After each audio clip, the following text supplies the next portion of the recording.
Hello everyone, welcome to the PIPCAST 3000. I'm Caedo Genesis, this is my co-host Bad Company Sarge. Hello there. AKA Bad Company Gaming? Yeah, I'm Bad Company Gaming as well. Yeah. It's the second channel. And I'm also PIPCAST 3000, that's where we are. You can call me Pip. PIPCAST, how are you today? Hello gaming. That's a weird intro. Anyway, this is the PIPCAST 3000. It goes up every other Sunday, 10 a.m. Pacific, where we talk about gaming news and then have a dedicated open worldy kind of Bethesda adjacent game kind of topic. We have a couple of big ones that we're talking about, the most relevant obviously being the Oblivion remaster kind of thing, but that also lends itself to the topic that you suggested, Sarge, which is... Fallout Games remaster topic, ? Yes, that. Put so much thought into it. My immediate reaction was, but what if Oblivion with guns was remastered? Yeah. So... And I suggested we have Vast as the main villain and set it in the modern day and call it Far Cry 3. Yep. It was a fun conversation. Yeah, but we're going to extend that conversation for the people listening. Speaking of people listening, thank you to Wasteland Legends, Sven and Rose, and let's dive into the comments of the cast before we hit the news. So, Sarge, would you choose between all of the comments that we got from the last episode, both on Spotify and on YouTube? Oh man, that's a tough decision for you to leave in my hands. I don't know if you want to do this, but I guess I'll go with Friend Besto, who says, I found out you can get 5/6 endings if you save the dam before you collect the data for Dr. What's-Her-Face you rescue from the prison. And yeah, that's talking about Atomfall and how you can get a bunch of different endings depending on where you save. I saved at like the final area and was able to get like 3 endings, which was pretty cool. Yeah. But Friendo here got almost every ending. Yep. I feel like there's 8, maybe? What? Maybe 8 endings in Atomfall? I'm not certain. Well, they said 5 out of 6. There's a fair few, though. So, I'm guessing 6. What? There's more than 6 endings. Are there? Yeah. There's more than 6 people you can end up with. Well, I thought it was 5/6 endings. I learned Not one of 5 them out just 6. abandons you. I don't know. Maybe it's still an ending, I suppose. So yeah. I mean, maybe not really. There's 6 endings. He leaves you to find somebody else to help you leave. 6 endings? I feel like there's more than 6. It doesn't matter. We're getting bogged down on this. Thank you, friend. Yes. Besto. Thanks, friend Besto, for the comment. Now, Sarge and I are going to argue off recording. Scrap about all the other topics. We're not talking about Oblivion anymore. We need to argue about Atomfall again. The reason I was being so sarcastic, if you didn't detect that, is, hey, nobody else commented on either side. Just friend Besto, so... Default. Yep. That's how you get to be common of a cast, people. You won by default. But that's okay. It was... Yeah. It could have been a mixture between the topic and also the thumbnail I chose as well. Like, it may not have been... Because the bard robots don't look like people so much in the face region. Maybe that wouldn't have... You gotta have faces on thumbnails. I gotta put eyeballs on them. I gotta put googly eyes on the robots, and then people will click them. Yeah, that actually would get more views. that's like pretty much a guaranteed way to do it. I just should do that like every single time. Because I did that with the eyes gnomes. on every single thumbnail. Like for the Pipcast, why shouldn't we have googly eyes on everything? Even when we don't have like an actual creature or robot or anything like that. Even on the tier list, just throw in a pair of googly eyes somewhere. Yeah. Well, unfortunately, I've already been using that format for highlights.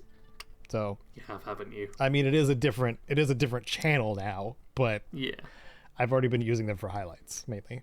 I broke that rule when I was doing the gnomes guide because it made sense to make them look panicked with big eyes that also looked googly while I was punching them. But check out the gnome guide on my main channel, the most important guide according to Sarge that I ever made. Yep. Caedo's best video of all time. Anyway, some other videos I'm proud of are Oblivion guides, and we may be facing an Oblivion remaster. Maybe. Possibly. Yeah. I mean, there's some stuff that would suggest that. Yep. For certain. Also, a lot of people claiming one way or the other that it's 100% true or 100% fake, which is super fun. Yeah. Yeah, for those who aren't aware, there's been Oblivion Remaster rumors for years. Oh, yes. Literally for years.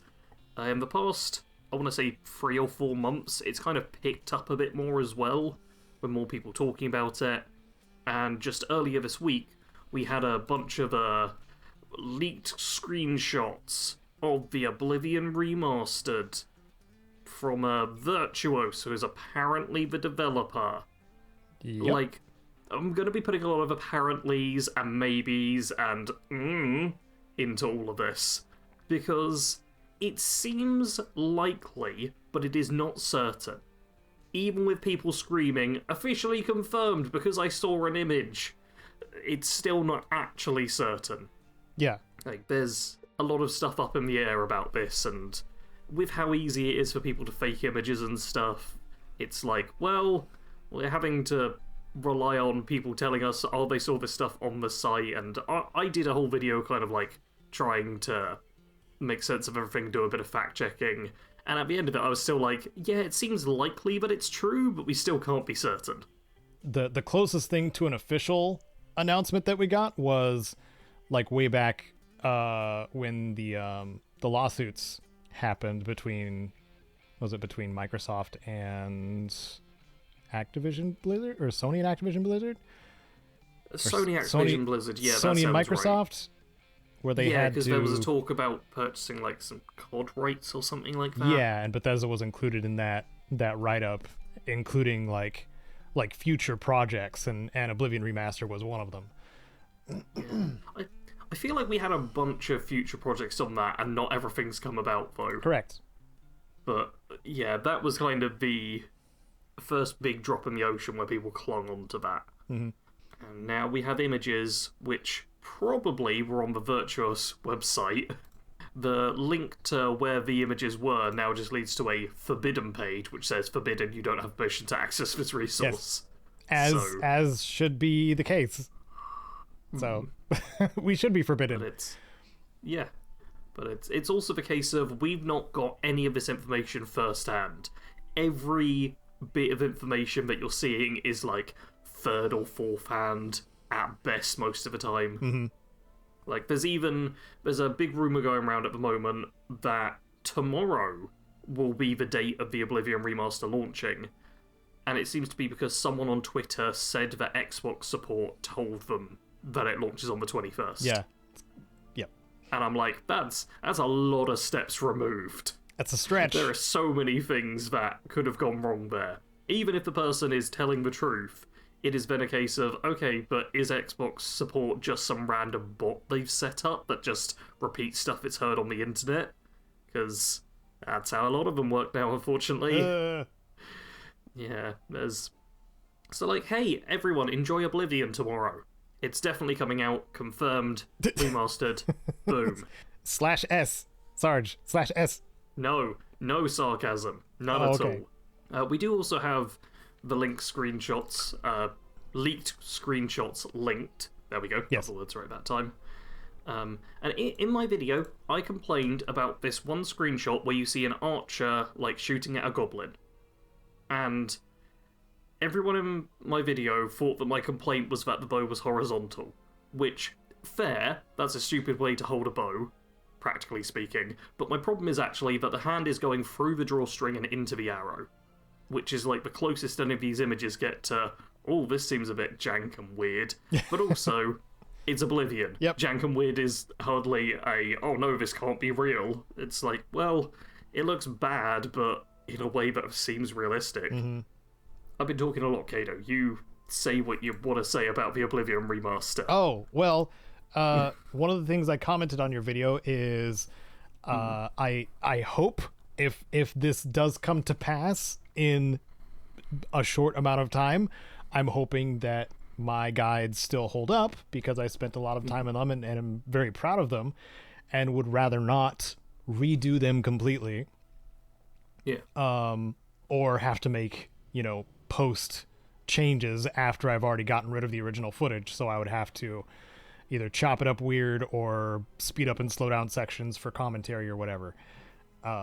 Would rather not do that, or have to redo something. Would rather not do that. But yeah. something I would do if some mechanics were changed, like some of the rumors are suggesting, like making the combat easier to play, some of the clunkier systems being kind of reworked. Those are the kinds of things I would include in a tips and tricks video, just to be like, okay, here's the things that are new, if you're coming back to Oblivion after so much time, and that kind of thing. Because I've done that for remasters before, both for Skyrim Anniversary Edition being one of the things that wasn't a remaster per se. That was more of just a adding more content. But yeah, also Skyrim Special Edition was for remaster. Yeah. Yep. And then we got Anniversary 5 years later. 5 years later. Yeah, something like that. It's been a while. I think we're 1 year away from the 20-year anniversary of Oblivion, which feels especially weird to me. Like, having the remaster launch 19 or 18 and a half years after is just a bit odd. Yeah. I don't know. Maybe they need to get some goodwill. Yeah. After Starfield. But, God, there's a lot of videos, and, like, especially scrolling through gaming TikTok and stuff, you'll keep seeing how Bethesda fell off. Bethesda became the worst games company after being the best. Lots and lots of stuff like that. Yeah, Bethesda could definitely do with whatever goodwill they can scrounge before they launch their next big game. They're still selling the Skyrim, so whatever. They are. Yeah. The thing is, the loss of goodwill doesn't really seem to kick in for sales and stuff until, like, a couple of games forward. So I'm sure Starfield will have undersold a little bit, and then because Starfield wasn't that well received either, the next game would undersell even more. Like, at this point, they're basically banking off of Fallout 76 Atom Shop and Skyrim Special Edition and Anniversary Edition and whatever edition sales to keep the money coming in. I mean, that could expand to, like, do you think that because Starfield and Shattered Space did poorly enough, do you think that they just moved on at this point? Or do you think they're trying to salvage Starfield still? I'm pretty sure they said there was going to be, like, another DLC update for Starfield, like a Starborn one. Oh, that's right. right. I would kind of expect that to still happen. Yeah. But I wouldn't be at all surprised if they've gone for, like, a skeleton crew on that, just to kind of keep the costs down, get it out whenever it comes out. Because it's not like we're getting Starfield updates. Like, we talked last time about the little article which told you some quests you might have missed. Because, there's about 1 billion nothingness to do in that game and half a dozen things to actually do, so it's easy to miss them. But besides that, there's, like, really no Starfield news. Yeah. Like, it's but kind of becoming a forgotten game. Coming back to this, like it might be intentional that there's not any Starfield news, so it can give Oblivion room if it's coming out. It does feel like this could just be a in the meantime tide you over sort of thing. Yeah. Especially with the amount of people who are desperate for Elder Scrolls 6 and getting very, very annoyed at Bethesda that it's still not out. Like, this could be, hey, you got some other Elder Scrolls to keep you busy with for the next year or two. Yeah. But with why don't we quickly go over our hopes for things that are improved in Oblivion. The pie in the sky, pipe dream stuff. Yep, the entire leveling system. It sucks. It's bad. Just flat out, leveling up in Oblivion is not fun. I only, because I booted up the game the other day, I only just realised that, there's, like, no skills or perks or really anything that you can spend on. You just kind of... Perks are linear. Yeah, you just level up and then have these things activate. You just get them. The game doesn't do a great job of explaining how it all works or how you should possibly do it. It's a real bad system. It's pretty rough. Like, I hate Oblivion's leveling system so much. I wouldn't use the term hate. I know it's clunky. It's strongly clunky and like a lot of things in the game. But what I would want more than adjusted leveling system is just enemy scaling to be fixed. Because if there was this issue with Oblivion that because of like how the enemy scaling worked against your like major skill leveling, you couldn't, unless you were actively exploiting something to make yourself ridiculously powerful, and that obviously requires experience with the game. The enemies would start to like stomp you into the ground after you hit a certain point. So I'm just hoping that that gap of challenge gets closed a little bit. Or I don't know if it's a gap. The peaks and valleys, the peak of that. Sure. Yeah, of that random difficulty spikes based on non-optimized leveling on a leveling system, which once again I hate and sucks. Yeah. Like it becomes very clear and easy how to raise skills. It doesn't ever become clear and easy how to really like end up leveling the skills properly, or like actually like as a build maker, Oblivion is not an easy game to really make builds in. No, I know that much. You can do it, but it's a real rough feeling, and yeah, it's not super fun. Yeah. And that is something I'm hoping for. I'm hoping I can actually make character builds in Oblivion. Because I think I did one. I'm actually going to check on my channel. I think I did one Oblivion character build, like, years and years ago. Yeah, I wouldn't stay hopeful for that, to be honest, because that would be that'd be a big rework for the skills. Yeah. If there's I'm not hopeful for any of that. If there's only 4 perks per skill, like there would be a lot of additions needed to be made. It's not even like just having that. It's making it so that you can actually focus a bit more on the skills and intentionally level your character certain ways. Because so much of Oblivion is, I walked forwards, now my athletics or whatever it was has gone up, and now I'm not actually leveling one-handed as much because I had to do too much walking in comparison to fighting, and there was a lot of stupid stuff like that where you would unintentionally level your character different ways that you didn't want to. Yeah. I mean, athletics and acrobatics, for sure. Yeah. Like, you will level those no matter what. That's why you don't pick them as major or minor skills. Or pick them as minor skills. So they will give you attribute bonuses without giving you levels. Yeah. That's another thing where it's like you shouldn't have skills that you should have to avoid. It's like that whole system needs some changing, and if this is purely a visual remaster, this game's gonna suck. I'm just gonna say it. Oblivion is too dated at this point to just make it look pretty and then move on. Sarge, you're showing your 20s. I am. I'm clinging on to my 20s with a handful of days left. But yeah, it's also a case of the game is very clunky. Like, going back to get footage, I was like, wow, this is even more clunky than Skyrim combat, which is clunky. Yeah, like, I hope that if we're getting this remaster, a lot of years apart. They've made things feel smoother. It'd be weird if Oblivion's combat was less clunky than Skyrim's. Yeah, but it's always the case of you go back to older games and you're like, wow, this plays terribly. Yeah. And then you get used to it and you're like, it's all right.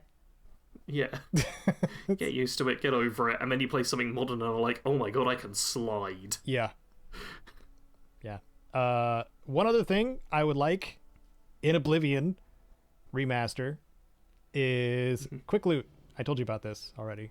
Yes. The quick loot system that Fallout 4 introduced, where you just look at a container and you see the stuff in it. You can loot it all or use the mouse wheel to scroll to each item and stuff like that. One of the best systems that Bethesda ever put in a game.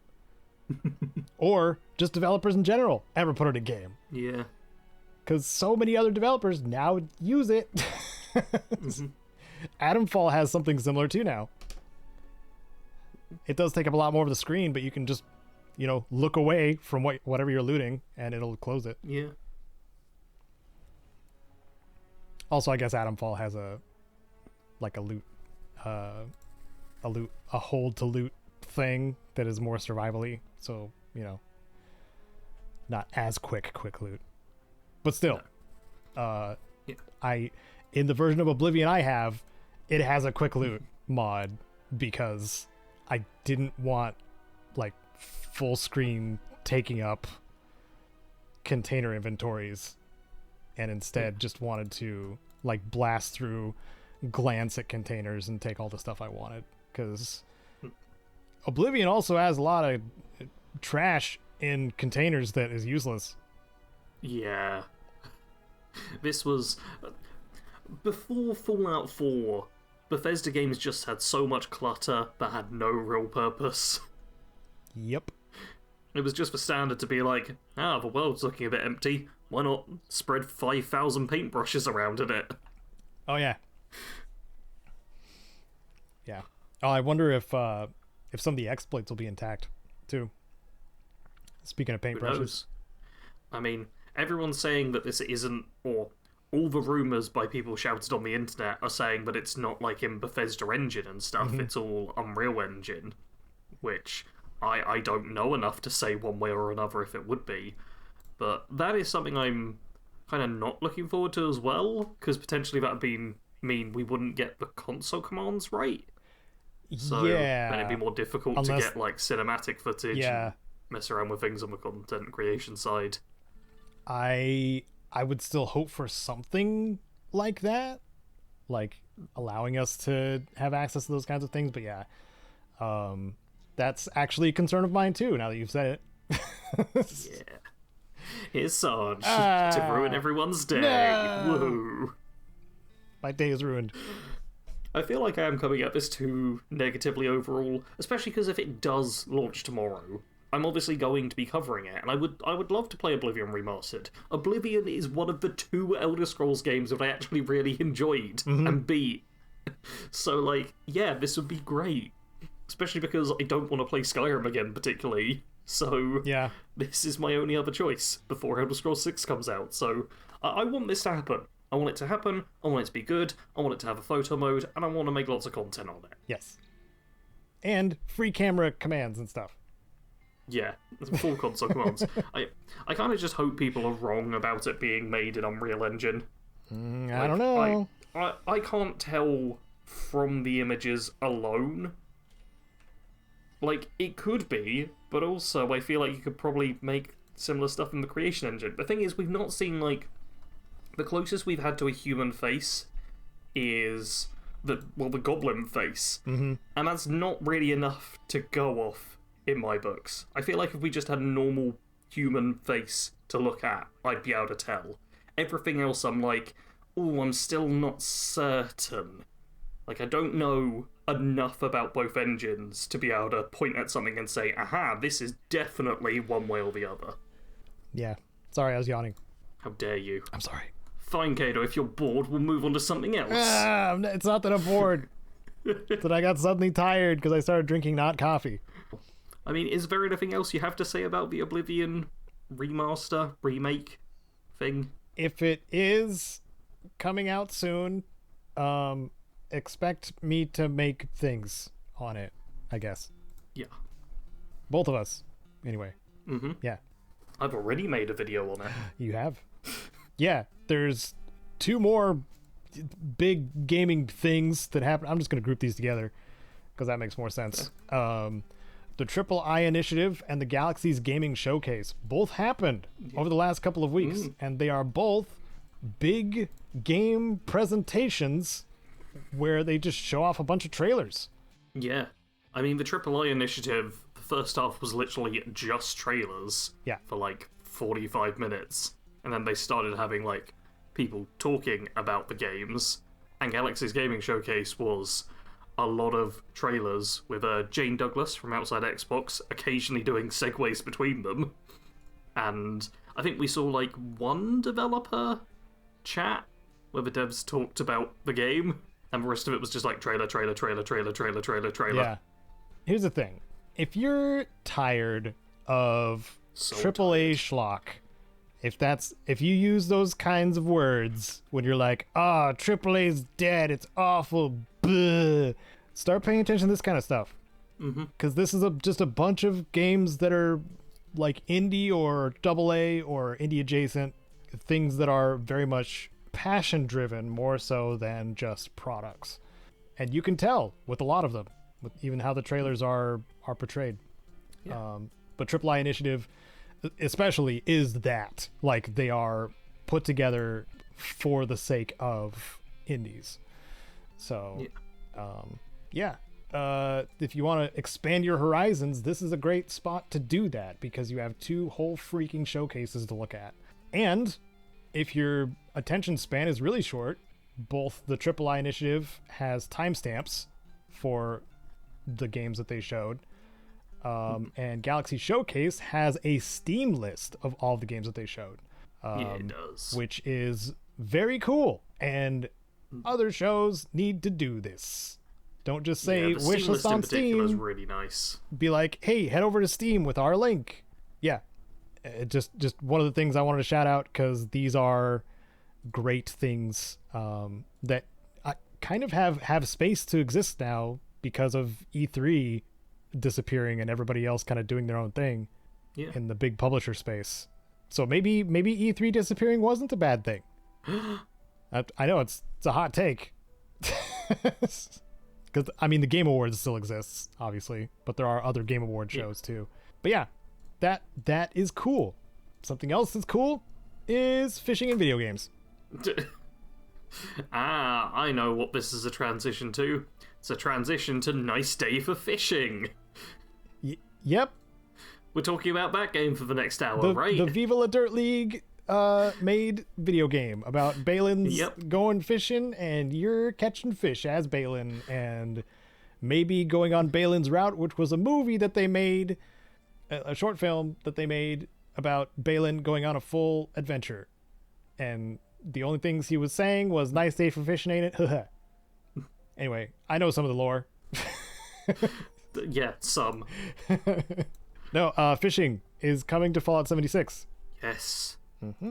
And a fishman. And a fishman. Which is more concerning. Which is a little bit reminiscent of the fish people in Fallout London, actually.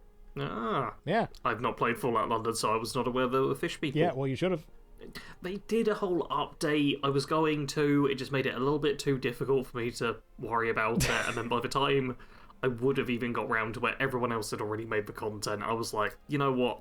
I don't want the hassle. You can just play things, Sarge. It's okay to do that.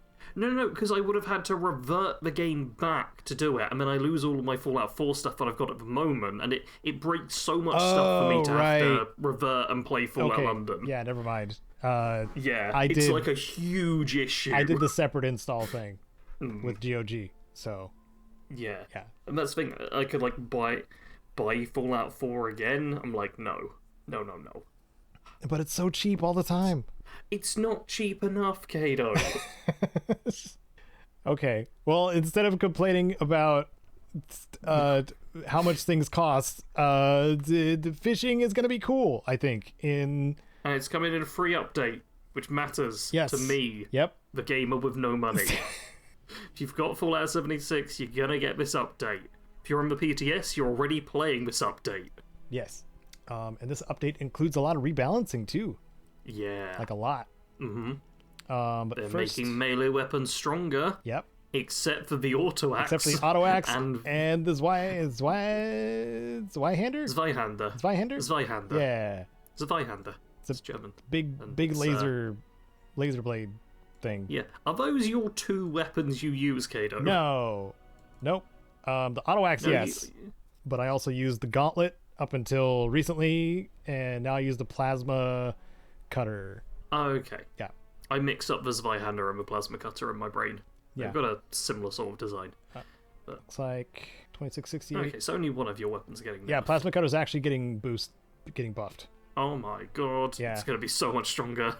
Quite a bit, actually, yeah. Yeah. What about the gauntlet? Hold on. I mean, best news is that the Deathclaw gauntlet's going from 55 base damage to 69 base damage. Oh, that's so nice. Yeah. What about the bear arm? 50 to 63. That's all right, I guess. Yeah. It sucks that it's just normal damage though. I don't think there's any mods you can add to it that actually add energy or anything. Oh, okay. Anyway, the fish. Yes. The fishing. the thing that the update's about, not the minutia of the things we care about right now. Fishing rod modifications have been moved to the Tinker's Workbench. Yep, that's a thing that's going to happen, I guess. Fish will no longer decay and spoil, which is interesting. All fish displays share a build limit. Team-related UI notifications will no longer obscure the fishing minigame. There's a minigame, Sarge. There is a fishing minigame, which is becoming so common nowadays. I appreciate it, but it's like the go-to for every game. Fish bits recipes now display after toggling the option to show unlockable recipes at the cooking station. The reclaimed ship chandelier is now deconstructible, or destructible. Destructible. Yeah, sorry. Update the following public events to ensure players received improved bait as a reward. Encrypted, scorched earth, a colossal problem, seismic activity, neurological warfare, and caravans. This is a little concerning. Oh? Because these are largely nuke or high cost entry events. Yeah. Which makes me wonder if it's on the same kind of level as getting improved repair kits. Mm-hmm. Whereas you'll get bait, but only if you take part in these big events, or you can spend atoms on bait.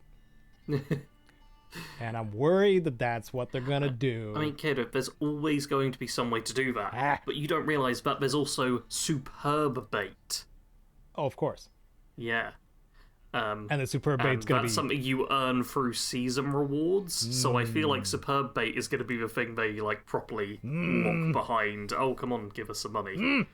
Whereas you'll have standard bait, which everyone just makes all the time, no biggie. Improved bait, which will be like events, and occasionally you might get one or two here and there.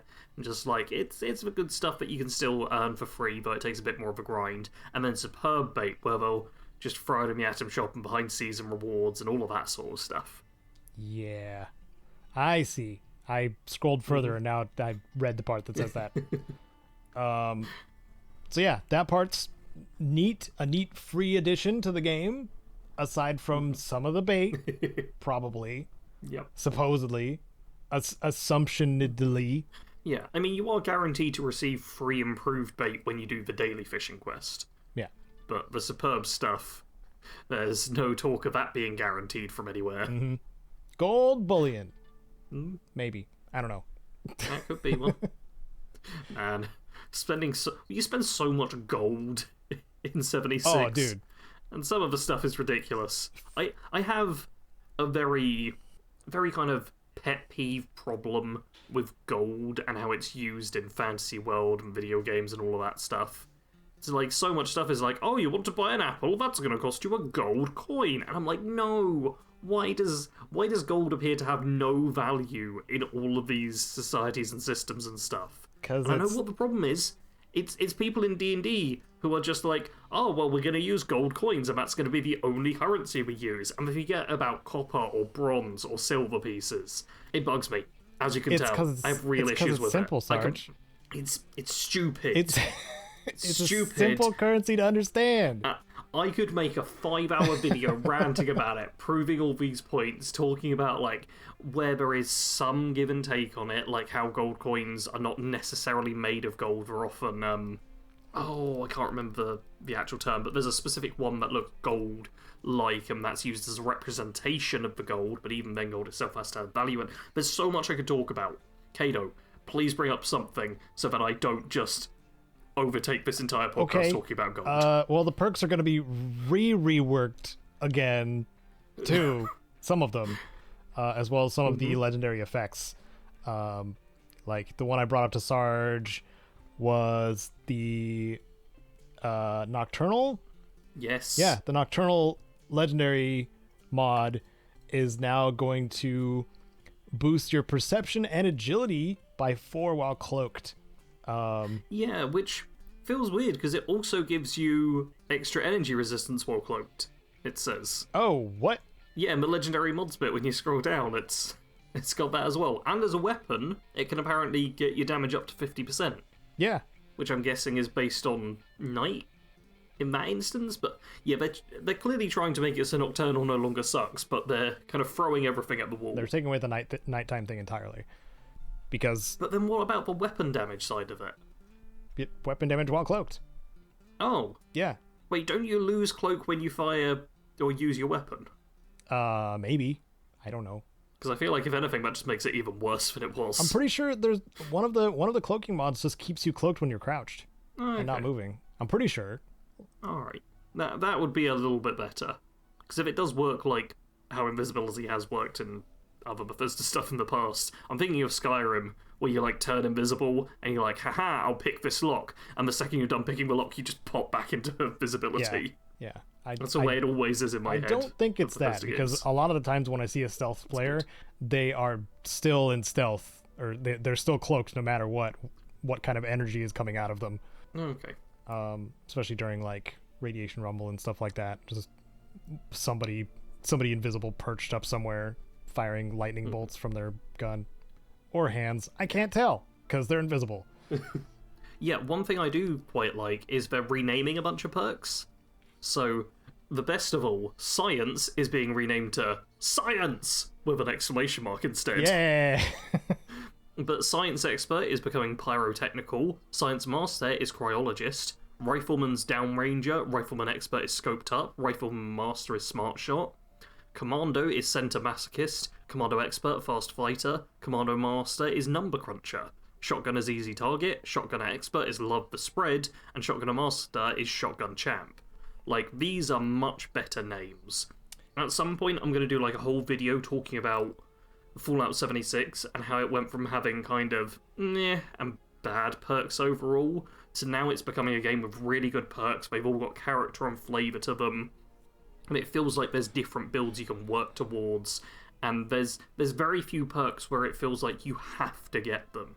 And it's a change that I'm loving, and I hope that Bethesda will take forward in their future games. Yeah. Because I don't like it when it's so obvious what the perks you should get are and which ones you should avoid. I like it when you can really mix things up and you don't feel like you have to get certain perks to play the game. Why is it love the spread, not spread the love? Because you love the spread, and it deals with the spread of your weapons. But you could say spread the love, and that's like an actual idiom. Yeah, but that also doesn't make sense, because it's not spreading the love. Spreading the love would... What would that even be? The love is bullets. That feels like some team-based the love is pellets from your shotgun. But then you're not spreading them so much. But then... You love the spread because the spread is reduced, right? And you love how compacted it is. Oh. Okay, no, you're right. Man, we were almost going to have to tell Bethesda to cancel this whole update. that was close. Yeah. Also, reducing some of them to a single rank and not having like requirements for crafting. Yeah. Really nice. Lots oh, nice hey, stuff. Improved bait you can get from daily fishing quests, public events, and finding it in lootable containers around the world, coolers and refrigerators. I scrolled down further. Oh, yeah, me too. But superb bait is, well, you can catch very rare fish at the best chance, and it's just as rewards. They also do talk about how the weather will affect what fish you can kind of catch. Yes. And your chances of things, which is cool. And it's also a thing you see in a lot of fishing video games. That's what I mentioned when we were hanging out at the Union's camp. I was like, use a weather generator, you'll get, specific fish to show up. Flaunting the catch. Completing fishing challenges in the dailies will reward you with new camp items along with upgrades for your fishing rod. Upgradable fishing rod, Sarge. Yeah. Could I put dynamite on it? Oh my god, and then it gets into all the perk changes. Oh my god, so many perk changes. There's a lot of changes coming in this update, and... Yeah. Oh, if you're a bloodied build, you're gonna get buffed. Oh, yeah. This one annoys me slightly. 95 to 130%. Players suddenly reached a point where there was another build that was viable, and clearly it was just too much for them to handle. So they've had to be buffed up further. Yeah. I don't hate the change overall, but it does feel like they're having to make sure Bloodied stays as the strongest build. Well, it's nice that the game's suddenly having multiple builds that can be played. I'm a cowboy. That's pretty cool. Yeah. Yeah, but these legendary mods and perk changes are interesting. Like, you'll have to look through what mods you can put on your stuff, as well as your perks again, because like goat legs is just going to be switched to a single rank perk that stops you from taking fall damage. Yeah. Full stop. Nice. And will cost it removed rank 2. So I wonder if it's going to cost 1 or 2 points. Either way, I imagine it just removes fall damage. Yeah, same thing as power armor does. So it makes sense. Yep. Because having to get 2 perk cards to max it out and then have 80% of full damage reduced was like, meh. Mm-hmm. Yeah. So, there's a lot of good stuff in here. Stalkers increases sneak attack damage now, which is much better because Stalkers has always been a terrible mod. Yep. Like they have just improved a lot of stuff. The 76 keeps getting better, and it's nice to see. Yeah. 76 is a good Fallout game. How dare you, Caedo? Yeah. I'm risking my whole my reputation entirely by saying that. Well, if it's a really good Fallout game, then maybe it deserves a remaster. Sure, Sarge. Why don't you tell us how that would go down? I did actually have someone comment on a video of mine recently talking about how they wanted 76 to have sort of a remaster for the graphics, sort of a next-gen update style thing. And I do kind of get that, because it's an old game now, weirdly. Came out in like 2018, I mean, which is 7 years ago. Yeah, think about that, Caedo. The last Fallout game was 7 years ago. That's the thing, though, too. It's built off of Fallout 4, which came out 10 years ago. So more than 10, right? 9.5. 2015. Oh, really? Yeah. I thought it was 2014. Oh, man. You know what? We don't need more Fallout games. That's plenty. We've had like 2 in the past decade. Let's not get greedy, guys. Let's not worry about a remaster. I know. Fallout Shelter Remastered. Oh, God. Okay. I think that is the one and only of the Fallout games that I can 100% say a remaster would not help it or be good in any way. Fallout Brotherhood of Steel Remastered. Yes. I think that would be better than a Fallout Shelter remaster. But instead of Ball's energy drink, it'd be Monster energy drink, because they would need some sort of edgy brand deal to support the game existing. Yeah. And maybe some other brand deals also. I feel like they could do that. Like, the thing is, there's a real blurred line between remaster and remake, especially these days where mechanics do get changed and stuff. It's never just a graphical improvement. Hell, even Skyrim Special Edition, which was basically just a graphical improvement, changed a few things here and there. Like, you get more alchemy ingredients growing in Whiterun. You have, like, different save slots so you can switch between characters. Even that, which is the closest I feel like we've had to just a visual remaster in years, even that changed things. Yeah. So with any sort of remaster, it's going to be a bit of a remake. Wasn't it like the Executioner's Hood or something? Or the Torturer's Hood? Torturer's Hood. Yeah. Yep. It was like not acquirable until Skyrim Special Edition. Correct. Yeah. Yeah. And now it's one of the best items you can get in the first 5 minutes. Yep. Strange. Yeah. But I think if we did have a Fallout game be remastered, I think there would be a bit of a remake element to it. And I think that's very important as well, because if you just do a visual update, none of the games have aged well enough to feel good in the modern era. Like, even Fallout 4 and Fallout 76, there's a bit of clunkiness to them. Like, not a lot, and it's not anything that's ever, like, put me off of a game or been like, oh no, I can't play this. But 76, I think part of it is just, it's an online game. That creates a whole level of weirdness. But even in Fallout 4, you'll be sprinting around and be like, oh cool, let's do a little crouch down thingy, and it's just like, I didn't quite feel good. Like, it worked, but it's clear that this game was made a while back now. I mean, 76 did solve a bunch of things that Fallout 4 had as an issue.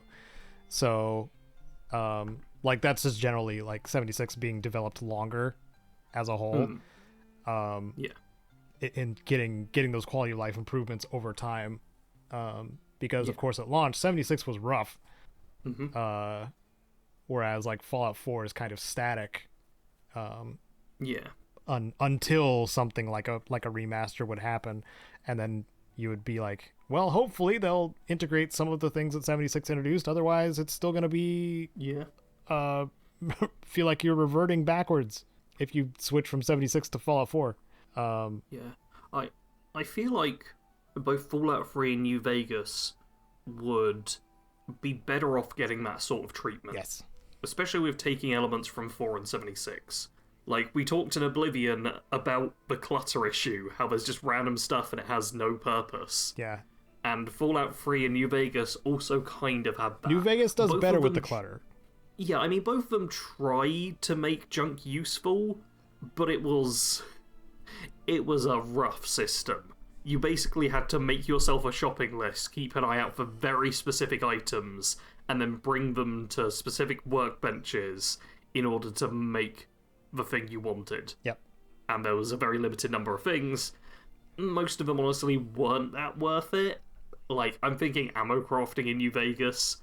That's something which I loved conceptually, but it was just always a lot of hassle and a lot of work to make like a handful of bullets.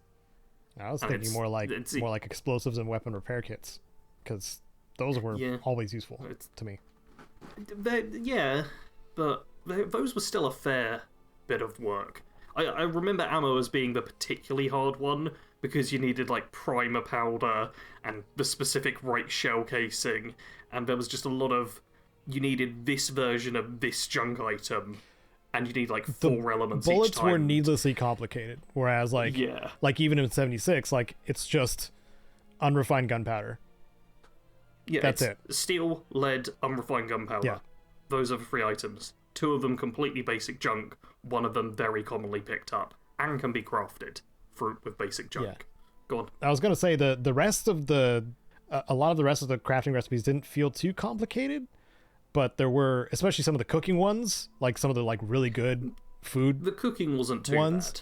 Some of the really good ones though were kind of overcomplicated for the things that you needed. Oh, and stuff like gecko backed armor being a cooking recipe that you needed certain like gecko skins and the right armor for. You needed all the gecko skins. Yeah, that was some of it just way too complicated. And if you just basically I can't think of a term, but cut out the junk system from Fallout 4 and the slightly improved stuff in 76 and just pasted that into a remaster of Fallout 3 New Vegas and switch up a recipe, so rather than like, oh yes, you need 5 different gecko skins and a leather armor, maybe it's just a case of, okay, you need X amount of leather and 1 gecko skin as like this 1 extra item to make that. Yeah.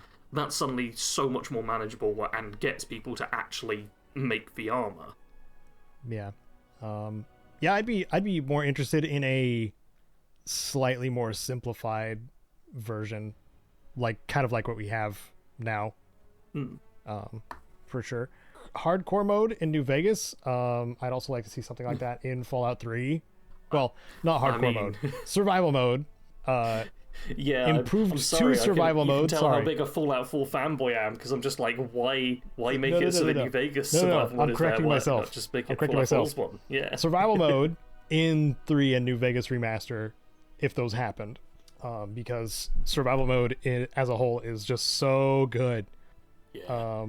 Maybe with, like we've seen in a lot of more modern games, having adjustable sliders for the difficulty itself, like, oh, I would like to be able to fast travel, or oh, I would like to be able to save outside of using a bed, or those kind of checkboxy choices that you can make. Yeah. I'd like to change the lethality to not be as lethal towards each other, or that kind of thing. I feel like both 3 and New Vegas already had slightly different combat systems. I know Fallout 3 in particular, it really does feel like a bit of a struggle at the start of the game to get strong. Yeah. Like, there are certain exploits, and if you really know what you're doing, you can be smart about it. But Fallout 3 always, just as a base game, felt like the most dangerous of the modern Fallouts. So I feel like if you did just plonk the survival mode in there straight away, that would put so many people off. Because I feel like very few people would make it like more than a couple of hours without dying over and over again. Mm-hmm. I guess I'd still like to see it. Oh, yeah, 100%. Survival mode I'm still on board with this idea. Is an option too. Like it's one of those things where, like, I would never in my life want to play survival mode in a game I haven't played through before, because that would just be frustrating. Because like I wouldn't have that foreknowledge of where certain things are. certain routes to take and whatnot. Yeah. And that worked in Fallout 4, even in a role-playing sense, because Nate is... I don't know if you know this. Nate is a man from pre-war. So, What? and Nora, his wife, also from pre-war. So they know the area, so you can easily roleplay that as prior knowledge of the game, both being prior experience for the character you're playing, which I think is an extra cherry on top for playing survival in Fallout 4, where you don't really get that in Fallout 3 New Vegas. I know I'm getting in the weeds a little bit, but I like that in Fallout 4's survival mode. And in New Vegas, you probably could still run with that excuse, but you got shot in the head and have amnesia. So actually, I don't know about that. And Fallout 3, obviously, you're a baby in Fallout 3. You get born in Fallout you get born at Project Purity. Fallout 3's opening sucks. Go to Vault 101, and that's where you live. You know what? That'd be a nice thing. If they did a Fallout 3 remaster, some option to either skip over or fast forward through some of the opening stuff. That'd be nice.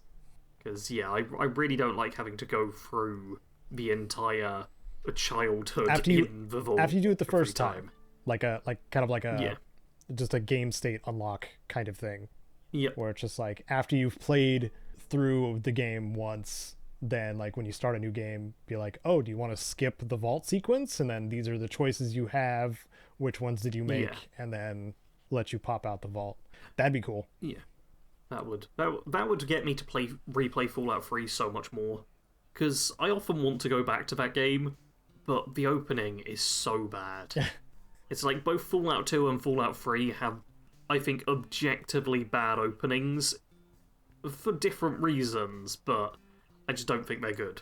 Fallout 3 I think is better or for like new players, because you're experiencing it for the first time and it being a bit linear and slow doesn't matter so much. It fits so much of the lore into Fallout 3's intro too. Yeah, whereas Fallout 2 has kind of the reverse option, where if you're not already knowing what you're doing and knowing how to deal with everything, and if you've not played the game before, and if you haven't read the Temple of Trials is... Yeah, the Temple of Trials is suddenly just this really annoying obstacle to get through, especially if you haven't decided that you want to be a melee character. And then you look up a guide on it, and lo and behold, Caedo happened to make a guide on it. Hey. That you can knock out the Temple of Trials in 2 minutes and actually play the rest of the game. Yup. Apparently Fallout 2 is really good, but I'm never gonna know. Or will you? Just one day. I beat Fallout. You did. I'm very proud of you. So, Fallout 2 is so much longer, though. It is. I might get there one day, but it's technically still installed. I've had it installed for years. And when you hit another slow point in your channel, and then be like, might as well attempt. Yeah, I literally haven't uninstalled Fallout 2 in so long, because it tells me I last played it March 24th, 2021. Wow. Yeah, it's been a while. I'll boot you up again one day, Fallout 2. You stay there. I don't need the extra, 100 megabytes of space or whatever it is you're using up. Yeah. Well, another feature I would be interested in is one I already brought up when we were talking about the Oblivion remaster, possibly, is... Photo mode. Is the... Well, yeah, I guess photo mode, too. The quick loot. It needs to be in everything now. We are past the age of static inventory screens for everything. We just need a little pop-up that shows the loot. That's it. That's all we need. Yeah. Honestly, I think that would be the most likely thing out of everything we've said, that if we did get a Fallout 3 or New Vegas remaster, I just do think quick loot would be in there. Yeah, and that's what I mod into 3 in New Vegas also. By the way, hey, modders have already done it. Just so you know. The only reason Skyrim doesn't have it is because it's got a weird... It thinks it's both special edition and anniversary edition, and freaking the mod engine doesn't like that. Vortex doesn't like that. But I don't know. What else would you like? Actual unique skins on the uniques? Oh man, yeah, having proper uniques and everything. I think as well, New Vegas already does have did that. Unique skins and stuff. Yeah. But I think it's not a good looking game. I think New Vegas just having a visual remaster, suddenly the uniques would stand out a lot more, which would just be great. Yeah. But yeah, Fallout 3 having, like, uniques that really felt unique would be pretty cool. Because it does technically have uniques. It does. Technically, Fallout 3 does a good job with the whole unique system. It gets it right for the most part. It's just, it's very much behind the scenes that the uniques are more powerful. You just basically find a named hunting rifle and are like, well, I guess I'll try this out. And you figure out, oh yeah, this is a little bit stronger. I may as well keep using it. Yeah. Yeah, making the uniques, like, more obviously unique would be a great little addition. Mm-hmm.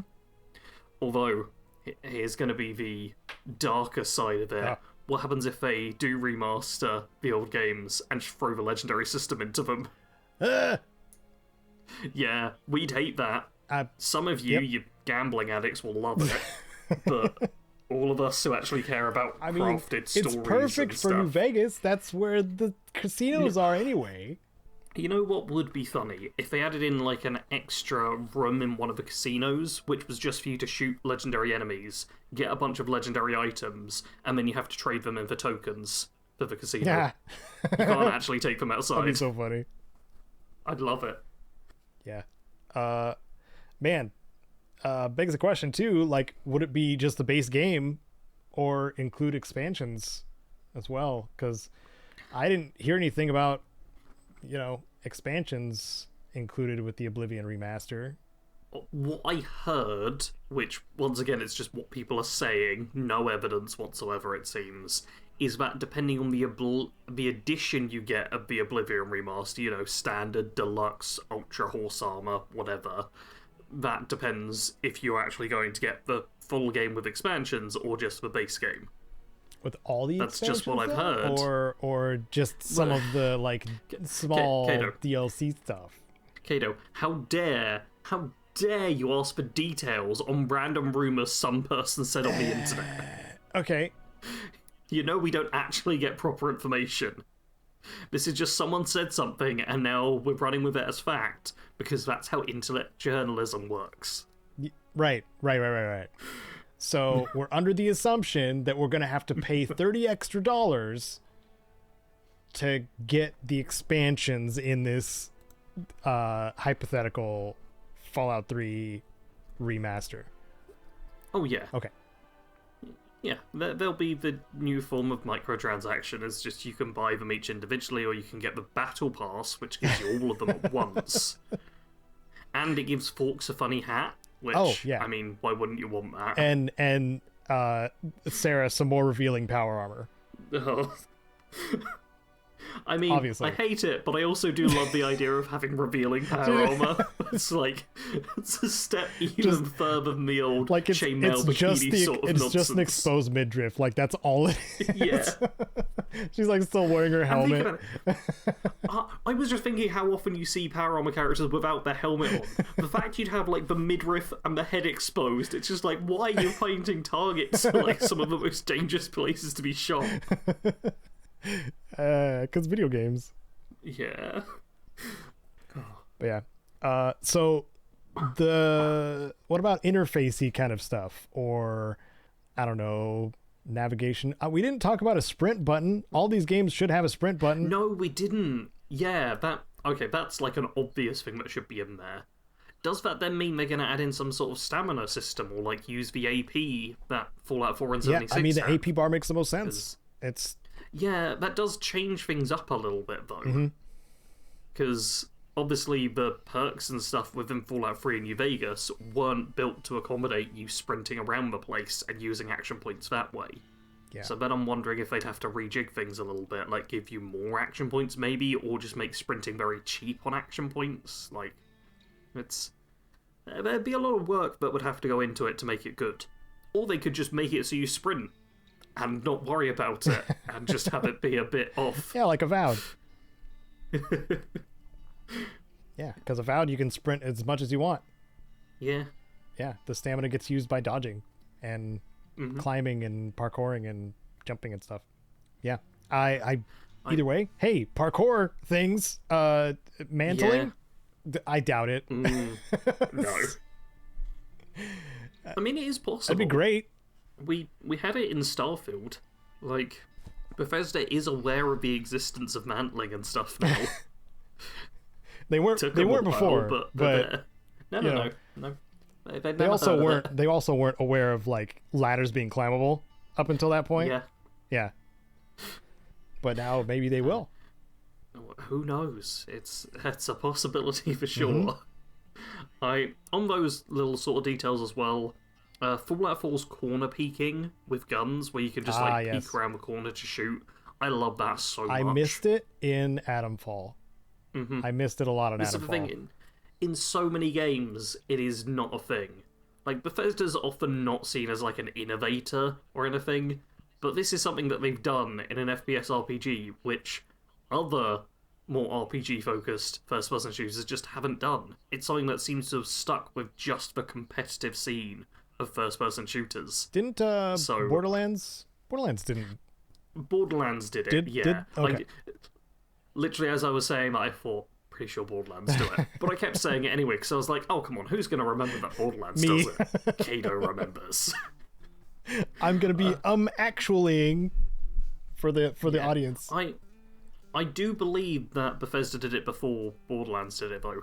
I think Borderlands 3 was where they first did it, if I recall correctly. Yeah, you might be right there. Which I might not. Actually. Yeah. I don't remember it in pre-sequel, which I But who plays pre-sequel anyway? I played it. I did a whole brand loyalty challenge run. It was actually a lot of fun. It was really challenging. Turns out when you're just like, oh, I'm just going to use Hyperion items in this game, and it turns out the game doesn't drop Hyperion shields until the second half. Real challenge. You all should go watch that challenge run on Bad Company Gaming. It's genuinely very good. Go watch it and show the pre-sequel the respect it deserves. Nope. As not as bad as you think it was. Won't. You can't make me. I can't, but I can try. We didn't really talk about the classic Fallout games, Fallout 1 and 2. No, I was going to say we should probably talk about those. Or Fallout Tactics. Like, I know I was joking about Brotherhood of Steel, because that would be stupid. That'd be a dumb investment. But it'd be funny. It would be funny. But if some extra time were put into Fallout Tactics, I think the bones are there for a great Fallout experience, but unfortunately it was a rushed game at the time that it came out. So if the notoriously like empty maps that start happening later, where it's just enemies and a few containers and then a bunch of like empty buildings, like what if that just kind of got filled out more? I think that would be awesome, and then people would start to recognize, hey, this is a Fallout that had drivable vehicles. They could drive around, run people over, and shoot them at the same time. It's so much fun, because those things are fun.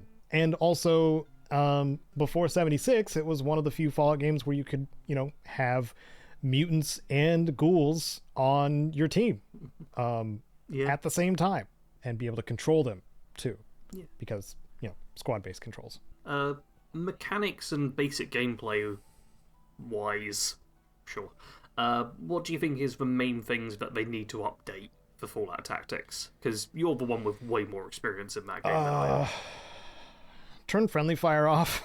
I think that's the main one, at least for projectile weapons, because like if it had a real-time control mode, which made it very difficult to figure out for some people, because it was like that midpoint between like the overhead CRPG isometric kind of RPG kind of stuff to the real-time first-person stuff, is like in between those.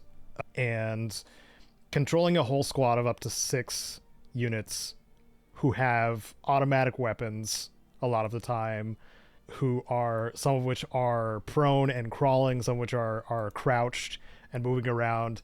The only reason that would work is if they have a condition in which they fire, which they don't think about who's in front of them before they do that. So they end up shooting each other while they're trying to shoot the enemy at the same time if you're grouped up and not watching your corners enough. Like it starts to get very very annoying up to the point to where you'll just send one dude in because it's easier to do. Like send your one heavily power armored guy in with the biggest gun you have, and then he'll probably wipe out everybody else. Because you don't want to shoot your whole team by accident. So I think that would be like one of the main things I would want. Yeah. Friendly fire from explosives and traps, though, absolutely keep that in. Like that's still funny. You have to really mess up if you chuck a grenade or fire a rocket, or stupidly put a rocket launcher on somebody and then give them a condition for low accuracy, because you have like three condition buttons you can set, like conditions in which they'll fire. The high accuracy ones for like, sniper, sharpshooters and stuff like that. Medium accuracy for mid-range weapons like SMGs, and then the like low amount, which is for like shotguns and like not particularly accurate weapons. And if you set a missile launcher to that, you're being stupid and you should explode. I mean, in general, I'm going to agree with these, though I think one little fun extra thing would be if they brought traits from the old games back in and had Jinxed as one of them, and that made it so that character can do friendly fire. I think Jinxed is... I think traits still are a thing, though, in Fallout Tactics. In which case, yeah, Jinx just needs to be enables friendly fire. Yeah, because that would be funny. Yep, Fallout Tactics traits. Jinxed is currently more critical failures for you and everyone around you, and more critical failures for you too. It sounds bad. It's pretty bad. Because remember, in the classic games, critical failures means your gun can explode. Yeah. And your gun's gone, and you also damage yourself. So, I mean, that's one thing as well. I do wonder how much the difficulty of older games would potentially be changed in a remaster. Mm-hmm. Because I know a lot of the old school fans will be like, how dare you make things easier? But also the difficulty and the genuinely unfair difficulty of the games because of how crits work, because it's basically like, oh, well, that enemy had a rocket launcher and they got a critical success, so you're just dead and there's nothing you can do about that, and there was no way to prepare for it. It's like, it uses the classic CRPG logic of you're gonna reload a lot. Yeah. So mitigating that, yeah, I think that's important too, to just mitigate it, because like either way, like you're either being allowed to progress through the game, or you're just reloading to do the same thing over and over and over. Yeah. So I don't know, save scumming is not, it's not really progress. And people like to progress, so I don't know, I am a chronic save scummer in classic games, and even more modern games, because I mean, Baldur's Gate 3, which we'll talk about later, is a game that you can do that in too, because there's a lot of outcomes to a lot of things. Yeah. I mean, for me, it's always just a case of, if I die, I want it to be because I messed up in some way. Mm-hmm. I never enjoy it when I die and it's just like, well, there wasn't really anything I could have done about that. That was just a thing which happened, which I had zero control over. Like putting a downed state into the game would be probably a better thing. Yeah. Because that was Wasteland's solution. Putting characters in down state, so they have an opportunity to be saved by their companions, or saving their companions who are downed, which is it's an elegant solution, I think. Yeah. Or in, like, I'm gonna bring it up again, Baldur's Gate 3. One of the times, Kite got charged by a Minotaur and went down immediately, and I just chucked a potion at the ground next to Kite. They got back up. So, and also Wasteland 3 has something similar to that. It's called a Med Dart. You just throw, it's like throwing a stim pack at someone. So, I mean, Fallout stim packs are like perfectly shaped to be thrown at someone. Oh, absolutely. So yeah, that's why I put it in a music video. Yep. There's a deep cut. Yeah. Date with the Deathclaw. Look it up. I'm not gonna link it. Look it up. Yep.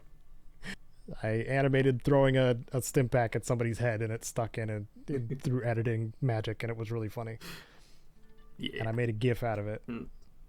Yeah. It's definitely one of the more iconic shots in that music video. Mm-hmm. Yeah.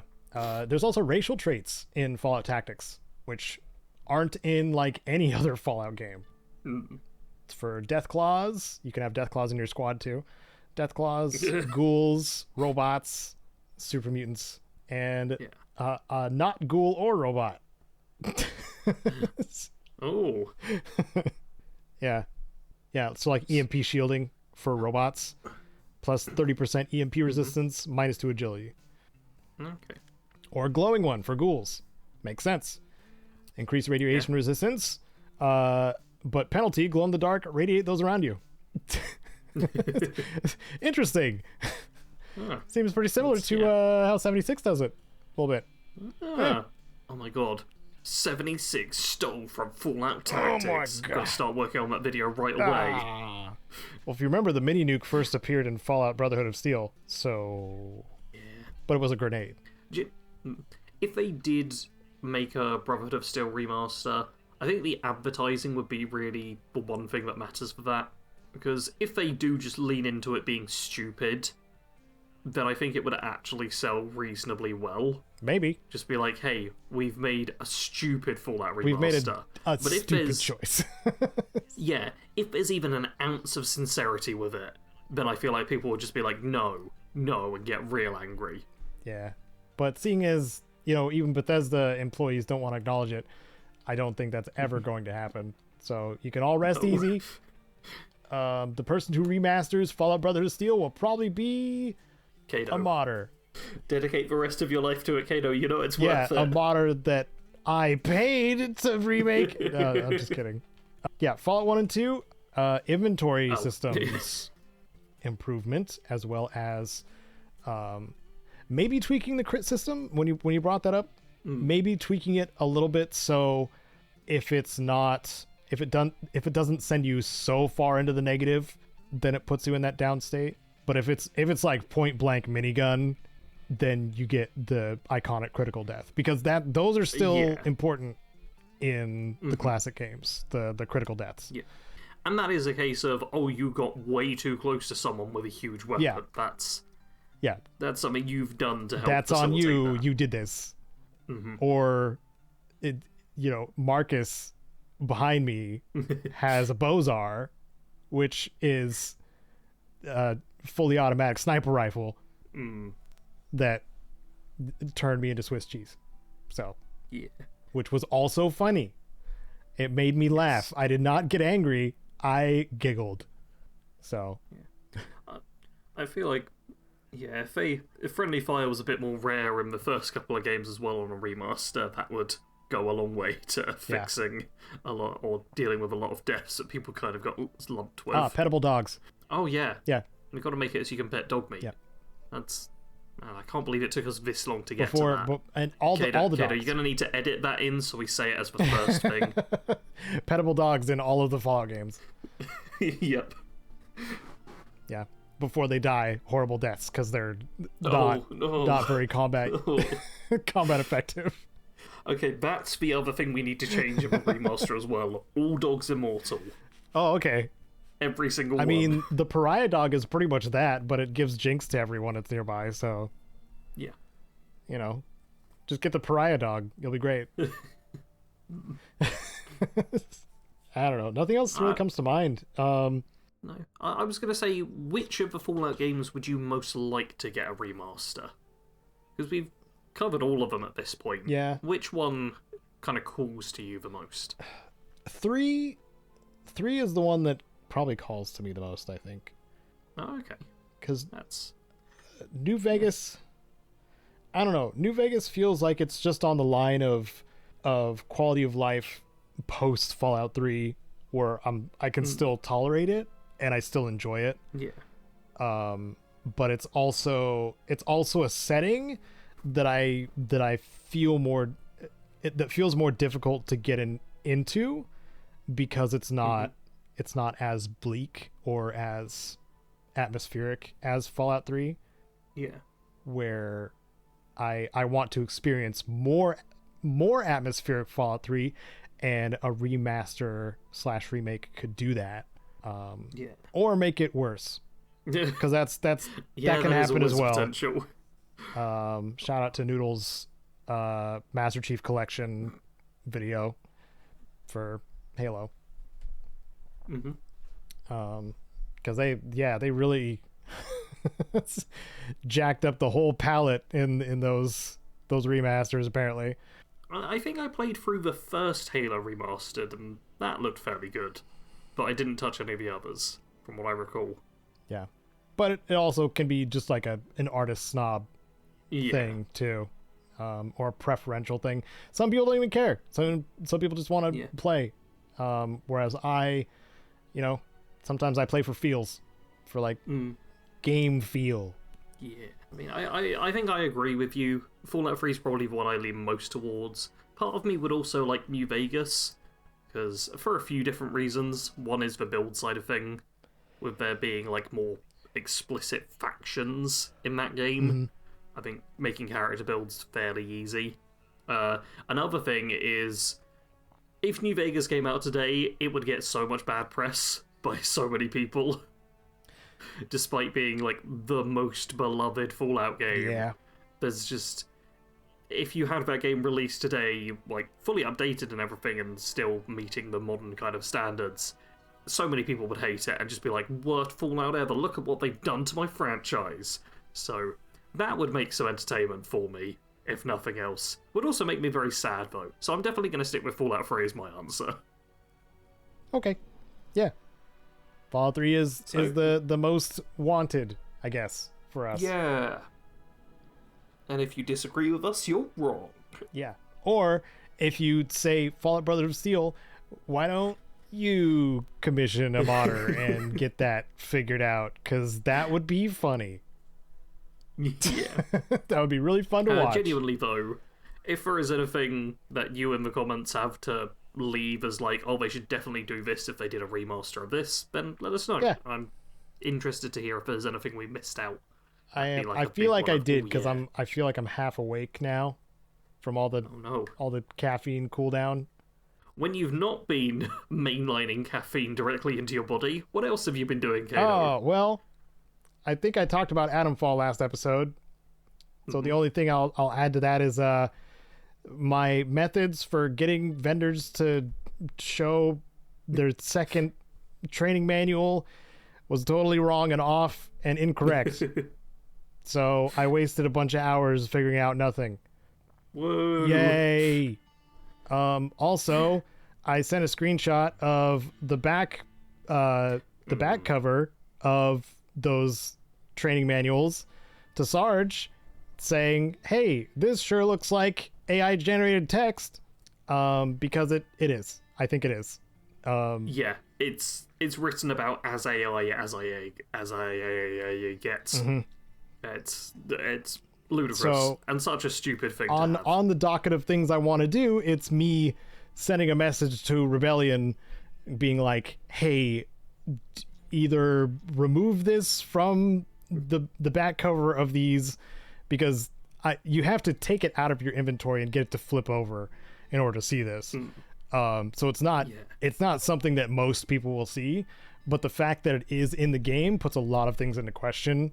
So I'm just gonna gently tell them, hey, you should figure out a way to not have this in your game, because this will destroy your reputation for the sequel. It's such a stupid thing to have, because it's like you say, you basically have to have a magazine be flipped upside down in order to see it at all, which is already really rare. Yeah. So the fact is like something that almost no one is going to see, and they could have just left it blank. There would have been zero issue and nobody would complain if the back of the training manuals was blank. Yeah. It's just, it feels like they've tried to be lazy with designing the back of the covers in a way that actually makes them do more work and makes it so that plenty of people will be put off slightly. It's just, it's bad in every regard. That was the weird part for me, because I was just like, at what point was this asset made? Because there are so many other, especially like, I I was looking at the papers that Bootsy looks at, the cryogenetic, or I got a screenshot of it. Hold on. I'll probably have these on screen too, just for examples. Cryogenics and nuclear physics. This one looks like it was written by a person because it has 3 made-up words in it and or typos. Which are harder to get an AI to use, I think. So that one was more like, oh, this was actually somebody who wrote it very quickly, as opposed to like generated, like spat out from a machine. Yeah. It just concerns me a little bit that like this is a spot that they would cut corners, so it makes you question.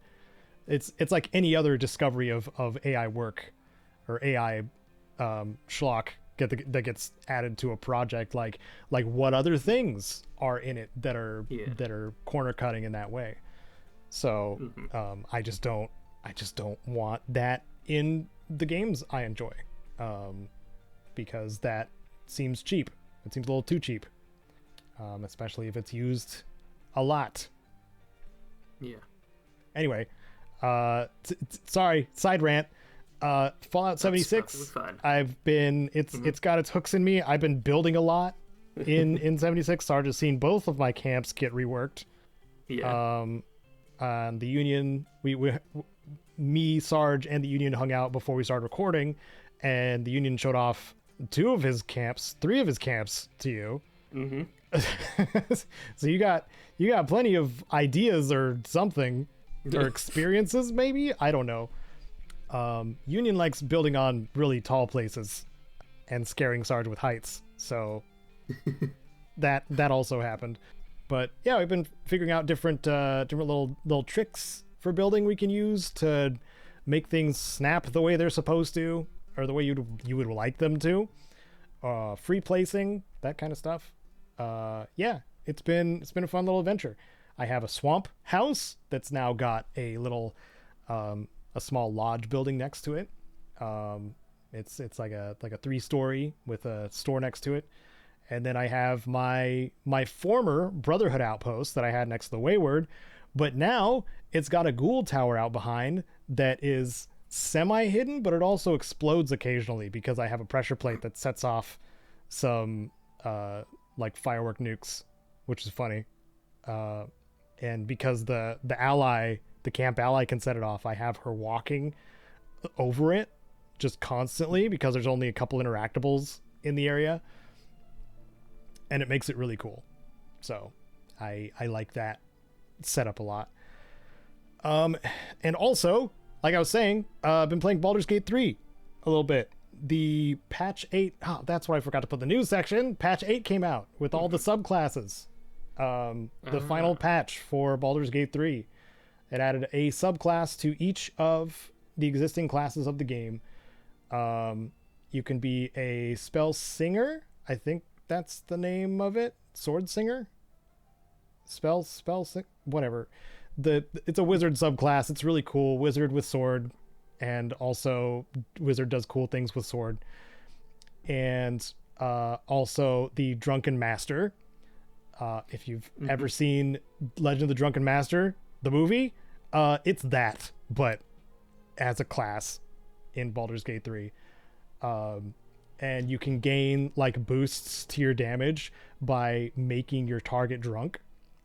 And the way that you do that with Intoxicating Strike is you throw a bottle into the air and then punch it into their face.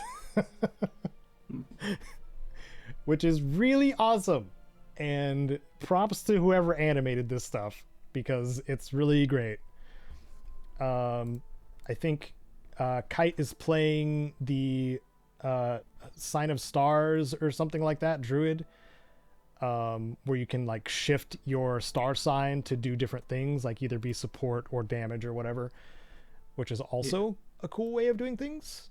Kind of takes place of your animal forms or your beast forms. But yeah, there are other classes or other subclasses to play as too, on top of the like ton of existing ones already. Yeah, it's really awesome. This time around, I decided to play Origin Karlach because Kite is playing the Dark Urge, which is the evil origin character that you can start as. So the only way Karlach was going to survive this situation is if I played as her. So that's what I decided to do, because she is the best girl and I love her so much and I wanted her to survive. So she is my drunken master. And yeah, Kite is doing heinous things and I am just along for the ride, and it's a fun time. Also, Gale is the spells singer. I don't know if he's gonna want to stick around because he doesn't like us doing evil things, but whatever. I have Lysel if he leaves, so it's fine. Anyway, that's what I've been doing. Sarge, what have you been doing? Cool. I've been doing a bunch of stuff. So 76, I have been playing a bit of it as well. Not as much as Caedo. I can't manage that much, unfortunately. But I will have had, just yesterday, my final of my Ghoul trilogy of builds release, the Feral Fighter, and it is the worst of them. That's right, it sucks. Don't go and watch it. Watch my Ghoul Cowboy build instead. That one was way cooler, and it's what I'm running these days. I've also been playing some Atomfall. I only did a few videos on the main channel, and like my tips and tricks video, that's done fairly well. The rating every skill in Atomfall, that did alright, and the 7 things Fallout should steal from Atomfall has done terribly. Oh. Like, just it does not get views at all. I did it as well with 7 things Elder Scrolls should steal from Avowed, and I was like, man, this also has only hit about 500 views. But at that point I was like, well, people don't like Avowed. There's this big internet hubbub about it, so maybe that's what's going on. Then I made this Atomfall one, and it's just like, yeah, this format clearly just doesn't work. Yeah, so I'm confused. Like, it's got to be some of the like word choice then. Like, yeah, it's got to be. There's clearly something going on with it, but that's just that's kind of a series idea that I'll now scrap. Yeah, which is fair enough. You'd never pirate Avowed. There we go. That's the trick. What Fallout should pirate from Atomfall? I mean, yeah, that's it. That's almost. I'll rename it. You know what? I'll rename it right now. What Fallout should pirate from Atomfall? Where do you want the capital letters on that? All of pirate capitalized? All of pirate, yeah. Yep, cool. Pirate. There we go. I've renamed it. If anyone who wants to check out that video now, feel free to. See if it's hit above 500 views. I mean, it's currently on 541, so you can see how effective that title change is by going over and checking it out now. On the second channel, though, I've been doing some other stuff. I just finished my Dark Souls randomized series. Got all 24 episodes of that out. I had a ton of fun with it, but it's not done particularly well on the channel. There's Dark Souls and Souls-like content. I've made a few things here and there. They always do poorly. Like, I had one specific commenter who kept begging, just be like, do some Dark Souls, do some Elden Ring, play all this stuff. And, like, I feel like they're the only person who actually wanted me to do that. But they commented so much that I was like, oh, okay, I have got a bit of an audience for this. No, that's not at all. But I still had fun with the series. Yeah. It was pretty cool doing lots of random boss fights. And I was going to say some of the regular listeners are that way with me and getting me to do that Let's Plays. I'm like, yeah. I would like to do them, but it's really only you guys that watch them. Yeah. I want to, but this is a job also. Yeah. See, I made a whole second channel so I can do Let's Play style videos.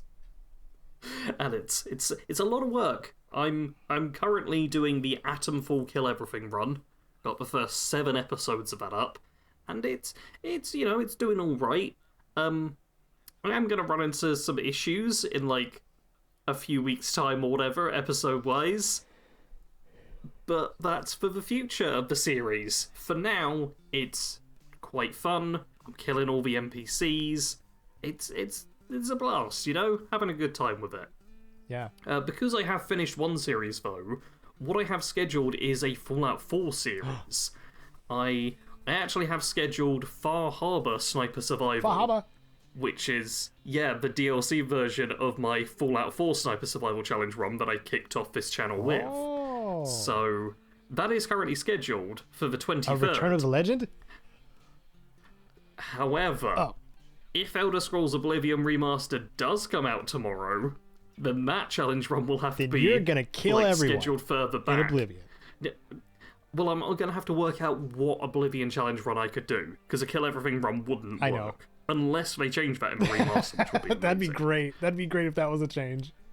Yeah. You're like, hey Martin, if anyone has if anyone has suggestions for Oblivion challenge runs I could do, let me know. I did do a naked run.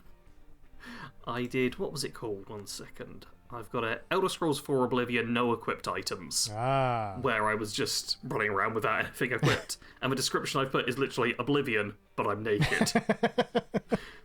That's one challenge run I've done before, but if there's any other challenge runs of that game I could do, then yeah, feel free to suggest them in the comments, because I'll have to figure one out very, very quickly, because I'll only have like a day or so to record. But yeah, that's what I've been up to. Oblivion, but you can't open locked doors. That's not a particularly interesting challenge run, Caedo. Go ahead, comments. That's now, the bar has been set very low. Do better than don't open locked doors, and maybe I'll do that challenge run. Oblivion, but you can only use one arrow. Okay, Caedo, I think it's time for us to wrap up the PIPCAST. Thank you everyone for listening. I don't remember the words of this outro, but thank you again to Wastelands Legends, Sven and Rose. You can support either of us on Patreon. We both have Patreon pages, patreon.com/Caedo Genesis or patreon.com/BADCOMPANYSARGE. You can also go subscribe to our channels, hit like, make sure you subscribe to the PIPCAST so you don't miss the episodes every other Sunday 10 AM Pacific. Is there anything else I need to do for the outro? Heal with only grapes. Thanks for watching everyone. Sergeant Caedo out. In Oblivion! Okay.